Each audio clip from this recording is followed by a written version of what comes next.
तो हेलो आदाब सत श्री अकाल राम राम। एक बार फिर आप तमाम लोगों का स्वागत है सफारी मैक्स क्राइम स्टोरी के इस नए चैनल में, एक और नई सच्ची कहानी के साथ। उम्मीद है पूरा परिवार अच्छा होगा, अपना और अपनों का ख्याल रख रहा होगा। नया चैनल है, सातवीं नई कहानी है। सभी कहानियां अपने आप में अलग हैं। मैं आप लोगों को कहानियां सुनाता हूँ, तो आप लोगों का भी फर्ज बनता है कि मेरे इस नए यूट्यूब चैनल को सब्सक्राइब करें। मैं हर बार कहता हूँ सब्सक्राइब करने के लिए, पर आप लोग वीडियो देखते हैं और चले जाते हैं। खैर, तभी तो मेरा ये परिवार अपने इस छोटे और छोटे से सदस्य की बात सुनेगा और चैनल को सब्सक्राइब करेगा। मौका मिले तो कर देना सब्सक्राइब, लाइक और शेयर। तो आज की कहानी पर आते हैं। आज की एक और नई सच्ची क्राइम स्टोरी। तो कहानी ये है कि छत्तीसगढ़ के रायपुर में बुनियादी नगर में एक परिवार रहा करता था। परिवार में बस दो लोग थे, पति पत्नी, दिलीप और कालिंदी, जिनकी शादी 2005 में हुई थी। दोनों का परिवार आर्थिक रूप से कमजोर था, गरीब परिवार से थे दोनों। उनकी शादी हुई, वो भी लोग भी गरीब थे। और दिलीप शारीरिक रूप से कमजोर भी था और उसे मिर्गी के भी दौरे पड़ते थे। पर कालिंदी के परिवार ने बिना छानबीन करे ही उसकी शादी दिलीप से करवा दी। कालिंदी, जो कि उस वक्त 16 साल की थी और दिलीप 18 साल का था, दोनों परिवार ने इनकी शादी जल्दी करवा दी। दिलीप राजमिस्त्री का काम किया करता था। घर, बिल्डिंग, कंस्ट्रक्शन का, इस जगह जो काम होता है वो राजमिस्त्री का काम किया करता था। दिलीप शरीर से कमजोर था, पर वो अपना काम मेहनत से करता था, ये राजमिस्त्री वाला। उसकी पत्नी को पता चला कि दिलीप को मिर्गी के दौरे पड़ते हैं, तब वो बहुत दुखी और परेशान हुई कि उसे इस बारे में शादी से पहले नहीं बताया गया, ना ही कालिंदी के परिवार को पता था इस बारे में। खैर, फिर भी वो दिलीप के साथ ही रहती है। कालिंदी कहती है दिलीप से कि ये काम छोड़कर कोई और काम कर लो जो कि ज्यादा मेहनत का ना हो। शारीरिक रूप से कमजोर होने की वजह से कालिंदी मना करती थी दिलीप को राजमिस्त्री का काम करने से, शारीरिक कमजोरी और मिर्गी की वजह से। खैर, उनकी शादी के साल भर बाद कालिंदी को एक लड़का होता है। दोनों बहुत खुश हैं। तभी एक रोज दिलीप कंस्ट्रक्शन साइट पर काम करते वक्त सीढ़ियों से गिर जाता है। उसे अचानक मिर्गी का दौरा आ गया था, जिस वजह से उसे काफी चोट आती है और एक पैर में फ्रैक्चर हो जाता है। अब महीने भर वो काम पर नहीं जा सकता था। उसका पैर ठीक होने में लगभग 2 महीने का समय लगता। इसी बीच घर की स्थिति और खराब हो जाती है। दोनों गरीब घर से थे, इसलिए फिर ये स्थिति देखकर कालिंदी खुद काम पर जाने का फैसला करती है और तब वो दिलीप की जगह उस कंस्ट्रक्शन साइट पर काम करती है। दिलीप भी अब तक ठीक हो गया था, पर पूरी तरह से ठीक होने में अभी भी उसे कुछ दिन लग सकते हैं। अब अपने बच्चे के साथ दिलीप का समय ज़्यादा बीतने लगा, जो कि अब करीब 3 साल का हो चुका था। फिर दिलीप भी बच्चे को पड़ोसियों के यहाँ छोड़कर वो भी काम पर वापस जाने लगता है। अब पति पत्नी दोनों कमा रहे थे, सब ठीक चल रहा था कि तभी फिर से दिलीप को मृगी का दौरा पड़ता है काम करते समय। पर इस बार वो बैठा हुआ था। दौरा पड़ता है, दिलीप झटपटाता है, लोग उसे ठीक करते हैं। थोड़ी देर बाद दिलीप शांत होता है, वो ठीक हो जाता है, काम करने लगता है कि तभी ये बात वहाँ के सुपरवाइजर को पता चलती है। तो वो दिलीप को काम करने से हटा देता है, मना कर देता है, डर की वजह से कि इसे कहीं यहाँ काम करते वक्त कुछ हो ना जाए। अब दिलीप का काम छूट जाता है, पर उसकी पत्नी काम पर रोज जाती थी। वो ये बात पत्नी को बताता है, वो दुखी होती है। फिर दिलीप से कहती है कि मैंने पहले भी कहा था तुमसे कि कोई और काम देख लो, पर तुम कहाँ सुनते हो मेरी। दिलीप काम तलाश करता है, पर वो इसी बीच अपने एक इस बुनियादी नगर में दुकानदारों का काम करता रहता है, जिससे उसे हाथ खर्च, चाय पानी के कुछ पैसे मिल जाया करते थे। छोटा मोटा वहीं पे दुकानदारों का काम करता रहता था। पर इससे घर तो नहीं चलता। वो तलाश करता रहता है काम की। कालिंदी रोज काम पर जाती और शाम को घर आकर खाना बनाकर खाकर सो जाती। काम की वजह से वो थक जाती थी। इसी बीच कभी-कभी उसका मन अपने पति के साथ प्यार करने का भी करता था, पर उसका पति शारीरिक रूप से कमजोर था। क्योंकि वो बचपन में कुपोषण का भी शिकार हो गया था। कालिंदी अपनी इच्छाओं को मारकर अपने काम पर लगी रही कि कुछ समय बाद जब उसे काम करते-करते ज़्यादा समय हो गया, तो उसी काम वाली जगह पर एक लड़की से उसकी दोस्ती हो जाती है, जो कि वहीं पर कालिंदी के साथ काम किया करती थी। बहुत से लोग काम किया करते थे वहाँ, आदमी, औरत, लड़के सब। अब कालिंदी की जिससे दोस्ती होती है, उसका नाम था चाँदनी। अब कालिंदी और चाँदनी एक ही जगह पर काम करते थे, तो दोनों की अच्छी निभने लगी, अच्छी जान-पहचान हो गई दोनों में।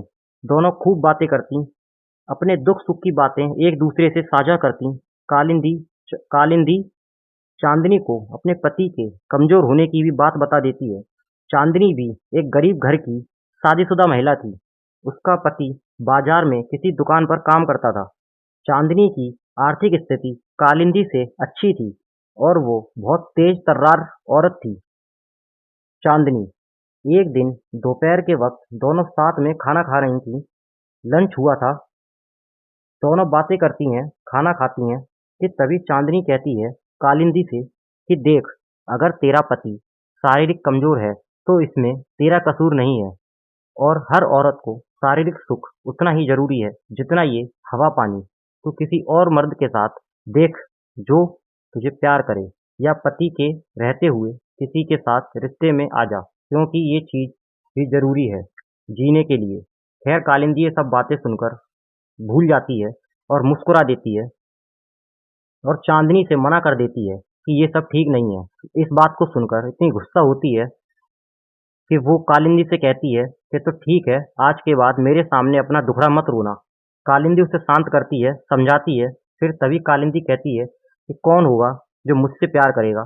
चाँदनी बताती है कि इस कंस्ट्रक्शन साइट पर जो सुपरवाइज़र है, राम कुमार, वो तुझे बहुत पसंद करता है। चाँदनी से सुपरवाइज़र ने ही कहा था कि कालिंदी से मेरी बात कराओ, मैं तुम्हें इनाम दूँगा। और चाँदनी इस तरह से ये काम करती है। कालिंदी से दोस्ती, उसके सुख-दुःख की बात वगैरह-वगैरह ये सब साजिश थी।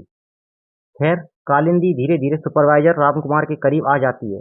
वो रामकुमार के साथ शहर घूमती है, होटल में खाना खाती है, मतलब रामकुमार उसको हर तरह से खुश रख रहा था। रामकुमार शादीशुदा था, उसके 2 बच्चे थे। ये बात कालिंदी भी जानती थी, पर उसे इस बात से कोई फ़र्क नहीं पड़ा। समय बीत रहा था, अब रामकुमार कालिंदी के घर आने-जाने लगा। जब दिलीप घर पर नहीं होता, तब रामकुमार और कालिंदी घर पर होते। दिलीप को इन दोनों के बारे में पता चल गया था कि कालिंदी क्या कर रही है। उसने कालिंदी को समझाया, पर वो अब बदतमीज और बेशर्म हो गई थी। अब तो दिलीप के सामने भी रामकुमार घर आने लगा। सब कुछ दिलीप के सामने उस बंद कमरे में होने लगा। दिलीप इस चीज़ से बहुत दुखी हुआ। उसने फिर समझाया कालिंदी को, पर वो नहीं मानी। अब घर में इस रिश्ते को लेकर रोज लड़ाई होने लगी। तभी एक दिन लड़ाई इतनी बढ़ गई कि मोहल्ले वालों को पुलिस बुलानी पड़ी। पुलिस आती है दोनों को समझाने, पर दोनों में कोई झुकने को तैयार नहीं। पुलिस दोनों को थाने ले जाती है। थाने में थाना प्रभारी के सामने दोनों को बिठाया जाता है। दोनों अपनी-अपनी बात बताते हैं। दिलीप अपनी बात बताता है कि ये मेरी पत्नी है और इसका रामकुमार से रिश्ता है। इस बात पर घर में रोज लड़ाई होती है। कालिंदी अपनी बात बताती है कि साहब ज़रा इन्हें देखो, इनकी हालत देखो। जब घर से प्यार नहीं मिलेगा तो क्या करेंगे? और मैं अब रामकुमार से शादी करना चाहती हूँ। खैर पुलिस रामकुमार को बुलाती है थाने। रामकुमार थाने आता है। पुलिस पूछती है कालिंदी के रिश्ते के बारे में, तो वो हाँ करता है कि हाँ, मैं शादी करूँगा, पर जब ये अपने पति से तलाक लेगी तब। खैर फिर भी पुलिस वाले और थाना इंचार्ज दोनों को समझाकर घर भेज देते हैं। जो कालिंदी थी, उसकी उम्र करीब 30 साल थी और रामकुमार की 25 साल के आसपास कि तभी किसी तरह रामकुमार की पत्नी को इस बारे में पता चल जाता है। वो कालिंदी के घर जाती है। घर ज़्यादा दूर नहीं था, रामकुमार और कालिंदी का महज 1 से 1.5 किलोमीटर का रास्ता होगा। कालिंदी के घर जाकर वो खूब उल्टा-सीधा सुनाती है कालिंदी को, दिलीप के सामने ही। खैर कालिंदी उस वक़्त तो कुछ नहीं कहती। रामकुमार की पत्नी वहाँ से चली जाती है, पर कालिंदी को ये बात बहुत बुरी लगती है कि कोई उसके घर पर आके उसे इतना उल्टा सीधा कैसे बोल सकता है, वो भी उसके पति के सामने। तभी कालिंदी अगले रोज रामकुमार के घर जाती है और उसकी पत्नी को उसी के घर में उल्टा सीधा बोलती है। कहती है कि रामकुमार सिर्फ मेरा है और मैं उससे शादी करना चाहती हूँ। तुम रामकुमार से तलाक ले लो जल्दी। उस वक्त रामकुमार भी घर पर था। वो ये सब बहस सुन रहा था। तभी वो आकर कालिंदी का हाथ पकड़ के उसे घर से बाहर कर देता है और कहता है कि तुम कुछ दिन अपनी माँ के यहाँ चली जाओ। मैं यहाँ सब मामला संभालने के बाद, ठंडा होने होने के बाद तब तुम्हें बुला लूँगा। तब तक मैं तुम्हारी यहाँ पर रहने की भी व्यवस्था भी कर दूँगा। वो कालिंदी को बाइक पर बिठाकर बस स्टैंड ले जाता है और उसे हाथ खर्च के पैसे देकर बस में बैठा देता है और घर आ जाता है। अब जब पूरा एक दिन एक रात बीत गई और कालिंदी घर नहीं लौटी, तो दिलीप उसे ढूंढने जाता है, पर कालिंदी कहीं नहीं मिलती। वो रामकुमार से पूछता है तो बताता है कि कालिंदी अपनी माँ के यहाँ चली गई है। तभी एक दिन बीतने के बाद रायपुर के सुनसान रास्ते पर नाले में एक लाश मिलती है। लोग सुबह जो टहलने निकले थे, वो लाश को देखकर पुलिस को फोन करते हैं। पुलिस आती है, लाश को अपने कब्जे में लेती है और पंचनामा करके लाश को पास के सरकारी अस्पताल में पोस्टमार्टम के लिए भेज देती है। अब पुलिस अपनी तफ्तीश करती है कि कौन है ये मरने वाली, कहाँ की है। अच्छा, जो लाश मिली उसमें पीली साड़ी पहनी हुई थी और लाश को देखकर लग रहा था कि उसका चेहरा मिटाने की कोशिश करी गई है। चेहरा बुरी तरह से खराब था, पर पहचानना मुश्किल नहीं था। पुलिस पता करती है, तमाम मुखबिर लगाती है, पर कामयाबी नहीं मिलती। कि तभी पुलिस टीम से एक पुलिस वाला उस फोटो को ध्यान से देखता है। पुलिस वाले फोटो वगैरह भी खींच लेते हैं बॉडी की। देखता है तो उसे याद आता है कि इस महिला को कहीं देखा है, ये पता नहीं कहाँ देखा है। खैर, पुलिस अखबार में विज्ञापन देती है महिला के बारे में। वहाँ से भी हाथ खाली, आसपास के तमाम थानों में पता लगाती है, वहाँ से भी कोई जानकारी नहीं मिलती इस महिला की। कि तभी ये तफ्तीश करते करते अचानक उस पुलिस वाले को याद आ जाता है इस महिला के बारे में। वो अपने बड़े साहब को बताता है। अच्छा, जब कालिंदी, रामकुमार, दिलीप थाने गए थे तीनों, तब पुलिस ने इनके फोटो खींच लिए थे और नाम पता लिख लिया था इनका। वो फाइल ढूंढी जाती है, उसमें जो फोटो था वो लाश के साथ मैच हो जाता है। पुलिस उस पते पर पहुंचती है। खैर, अब पुलिस को पूरा मामला समझ आ गया था उनकी वो फाइल पढ़कर कि मामला क्या था। अब पुलिस की नज़र में कालिंदी का पति दिलीप ही मुजरिम था कि उसने ही मारा होगा अपनी पत्नी को। पुलिस दिलीप के घर जाती है, उसे लेकर थाने आती है, उससे पूछती है, पूछताछ करती है, कालिंदी कहाँ है? वो कहता है कि अपनी माँ के घर गई है। फिर पुलिस थोड़ी सख्ती से पूछती है और उसे कालिंदी के बारे में बताती है, पर वो मना करता है कि उसने नहीं मारा कालिंदी को। अब पुलिस का शक सीधा रामकुमार पर जाता है। अच्छा, जब ये तीनों पहले पुलिस स्टेशन आए थे, तब से लेकर अब तक करीब 9 दिन हो चुके थे और कालिंदी को मरे उसमें 4 दिन, 3 से 4 दिन। खैर, पुलिस रामकुमार को फ़ोन करती है और एक चाल चलती है। कहती है रामकुमार से कि यहाँ थाने आ जाओ, यहाँ पर ये कालिंदी और दिलीप बैठे हैं। फिर से लड़ाई हुई है और ये दिलीप तैयार है तलाक देने के लिए। इस बात को सुनकर रामकुमार घबरा जाता है और काम खत्म करके आने को बोलता है और फ़ोन काट देता है। फ़ोन काटकर फ़ोन स्विच ऑफ कर लेता है। पुलिस का शक अब यकीन में बदल जाता है। अच्छा, पुलिस के 2 सिपाही पहले ही रामकुमार के घर के बाहर संतोषी नगर में खड़े थे उसे पकड़ने के लिए। थाना प्रभारी जी ने पहले ही 2 कांस्टेबल भेज दिए थे संतोष नगर के लिए। रामकुमार घबराया हुआ घर आता है और शहर से भागने की तैयारी करता है, पर पुलिस उसे पकड़ लेती है। उसे घर से पकड़ के थाने लाया जाता है। पूछताछ होती है।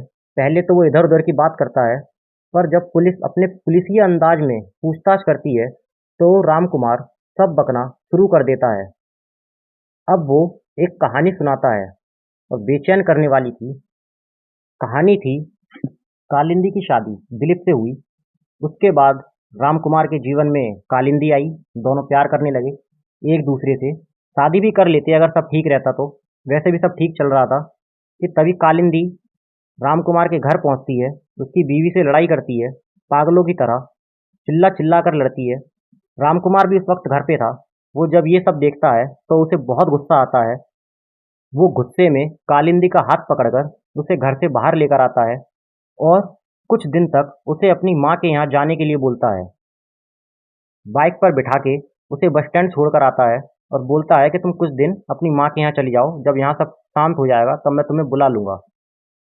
बस स्टैंड छोड़ने के बाद राम कुमार जब अपने घर पे आता है तो देखता है कि थोड़ी देर बाद कालिंदी का फोन आया और कालिंदी फोन पर राम कुमार से कहती है कि इस बारे में मेरे घर वालों को, मेरे रिश्तेदारों को सबको पता है, तो मैं किस मुंह से वहां जाऊं, शायद वो मुझे घर में भी ना घुसने दें। इसलिए मैं ये सब सोचकर बस से रास्ते में ही उतर गई और रामपुर पे हूँ और मैं रामपुर की तरफ वापस आ रही हूँ और तुम मुझे हीरापुर पर मिलो। राम कुमार बताता है कि वो फिर हीरापुर के लिए निकलता है अपनी बाइक से। वहां देखता है तो कालिंदी खड़ी थी हीरापुर पर। उसे वापस देखकर कि उसे बहुत गुस्सा आया। हम दोनों में वहीं हीरापुर में बहस होने लगी और देखते ही देखते ये बहस इतनी ज़्यादा बढ़ गई कि मैंने गुस्से में आकर कालिंदी का गला दबा दिया। थोड़ी देर बाद वो मर गई और मेरे कंधे पर ही आकर गिर गई। वो मर चुकी थी। जब मेरा गुस्सा शांत हुआ तो मुझे बहुत अफसोस हुआ और मैं डर गया कि ये मैंने क्या कर दिया। अब इस लाश को कहाँ छुपाऊं, क्या करूं, कुछ समझ में नहीं आ रहा था कि तभी मैंने नाला देखा और उस नाले के पास पड़े उस पत्थर को देखा। मैंने कालिंदी की लाश को नाले में डाल दिया। उससे पहले मैंने उस पत्थर से उसका चेहरा बिगाड़ा ताकि उसकी शिनाख्त न हो सके। मैंने कालिंदी की लाश को नाले में डाल दिया और उस बड़े से पत्थर को उसके ऊपर रख दिया ताकि लाश नाले के अंदर ही रहे, बाहर ना निकले। पर एक दिन बाद ही लाश निकल आई। पोस्टमार्टम रिपोर्ट में भी कालिंदी की मौत गला दबाने की वजह से दम घुटने से हुई थी। पुलिस के सामने सच बोलने के बाद पुलिस राम कुमार को जेल भेजती है और राम कुमार पर धारा 302 और धारा 201 लगाती है। अब राम कुमार को सजा होगी कालिंदी की हत्या के लिए, 302 कालिंदी की हत्या के लिए और उसकी लाश को छुपाने के लिए 201।